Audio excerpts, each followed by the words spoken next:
शारदीय नवरात्र का महापर्व चल रहा है। ये त्योहार माँ दुर्गा के 9 स्वरूपों को समर्पित है। कहते हैं कि इस दौरान देवी की विधिवत पूजा से जीवन के सारे कष्ट, सारी समस्याओं का निवारण हो जाता है। नवरात्र का शुभारंभ प्रतिपदा तिथि पर घट स्थापना यानी कलश स्थापना से होता है। इस दिन कलश स्थापित करके देवी का आवाहन किया जाता है। चौकी के बगल में जौ बोई जाती है, अखंड ज्योत जलाई जाती है। लेकिन क्या आप जानते हैं कि नवरात्र समापन के बाद इन चीजों का क्या किया जाता है? आइए इस बारे में विस्तार से जानते हैं। नवरात्र के बाद कलश का क्या करें? महानवमी के साथ ही नवरात्र का समापन हो जाता है।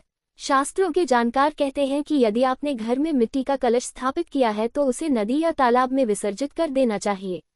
यदि आपने पीतल, तांबे या अन्य किसी धातु का कलश स्थापित किया है तो उसे संभालकर भी रखा जा सकता है, ताकि अगले नवरात्र में उसका पुनः प्रयोग किया जा सके। कलश के नारियल का क्या करें?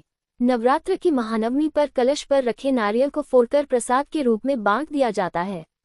इस नारियल का एक टुकड़ा प्रसाद के रूप में कन्याओं की थाली में भी रखा जाता है। कलश के जल का क्या करें? नवरात्र की महानवमी तिथि पर कन्या पूजन के बाद कलश में मौजूद जल को घर के अलग अलग हिस्सों में छिड़क देना चाहिए। कहते हैं कि इससे घर में नकारात्मक ऊर्जा का नाश होता है। आप इसके जल को तुलसी को भी अर्पित कर सकते हैं। अखंड ज्योत। नवरात्र के समापन पर अखंड ज्योत को खुद से न बुझाएं। तेल या घी समाप्त होने पर यह अपने आप बुझ जाती है।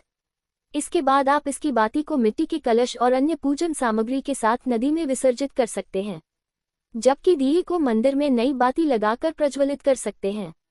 कलश का सिक्का। घट स्थापना पर कलश से पहले उसके अंदर एक सिक्का रखा जाता है। कलश का जल निकालने के बाद इस सिक्के को भी निकाल लें और उसे धन के स्थान या तिजोरी में रख दें। यदि आप व्यापारी हैं तो उसे दुकान के गल्ले में रखना भी शुभ होगा। जौ। नवरात्र में उगाई जाने वाली जौ को भी नवमी तिथि पर विसर्जित करने की पारंपरिक है।